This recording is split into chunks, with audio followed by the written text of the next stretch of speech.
We're going to talk about conflict at work for a bit. All right. All right. 85% of both individual workers and leaders agree that they experienced inevitable conflict at work.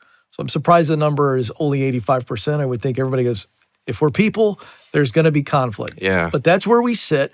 And so if conflict is unavoidable, and I think we all realize that, this idea of trying to avoid it or step around it like it's a landmine in the workplace just seems like a futile effort. Let's embrace it.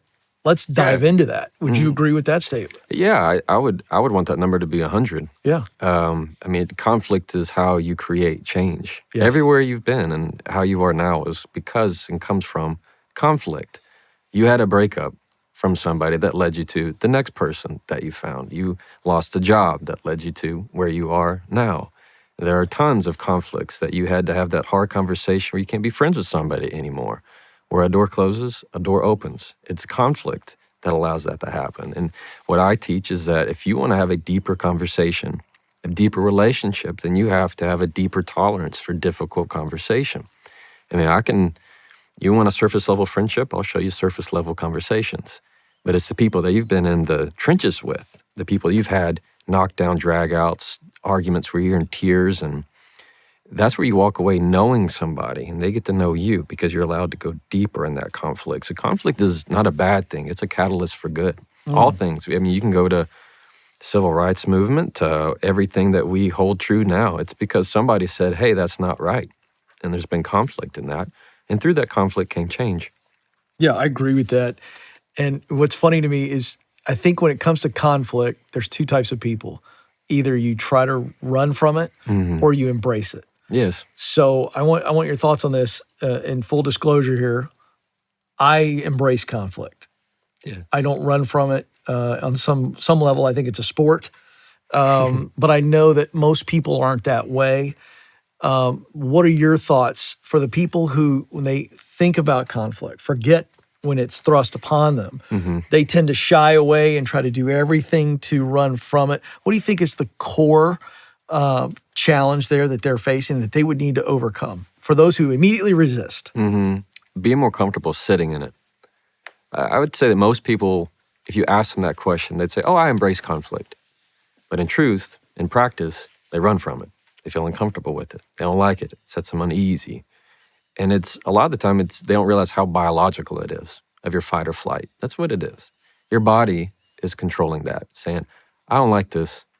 Every time you run into a conflict, somebody gives a different opinion than yours, triggers your autonomic nervous system. It's me saying, okay, I fight this. Let me send that hurtful word. Why? Because I want to hurt you. I want that threat of you undermining me, going against my opinion. I want you to go away. I'm on the phone or I'm in a room. If you've ever heard somebody go, I got to get out of here. I got to hang up the phone. It's the flight. I got to get away from this threat. They're just not comfortable and they don't know how to regulate their body to sit in it and just go, okay, I hear you, and be able to sit in it and chew on it and be okay with it rather than feeling like they have to distance themselves and okay, maybe, yeah, all right, and just being walked on. You have to get comfortable sitting in it. Yeah, I want to come back to that, but look, I want you to analyze too the person who tends to be, at least they go right into conflict, they run into it. It doesn't make them uncomfortable. They want to get through it quickly. That kind of person typically likes the sound of their own voice. Oh boy. Yeah, that person, that person. I've been accused of that a few times. Everybody has. A lot of words. Yeah. I have a lot of words, Jefferson. Right, yeah. A lot of them. Those kind of people typically are somebody who are interested in proving and winning, not learning and responding. So it's about conquering. Yes, it's much more of conquering, claiming, king of the mountain. You need to understand who you're talking to, kind of language. These are the kind of people that when you give them an opinion, they go, okay, yeah, that's great. Hey, this is what we're going to do. They're not in it for the understanding. They're in it for the taking. And eventually those are people that are going to be lonely. Right. Okay, so now that's great. So we got both types of people there, but both of them have got to figure out how to do conflict right. Yes. So you explain to the people that are resisting it, where they get that amygdala's firing, right, and it's fight or flight and making them resist. They got to get comfortable sitting in it. What about that person who's like, okay, let's go, game on? And it's a Yeah. little bit too much of a fight. Yeah, these are people, like I said, they are wanting to win something. They're there for the scorekeeping. Right. And that is an element that it's not going to earn you friends. So they need to reframe what a win is. Yeah, they need to understand what I like to say is have something to learn, not something to prove. Good. And when they come at it more of being curious about conversation, rather than always trying to push their point and trying to keep a mark on their tally card, Right.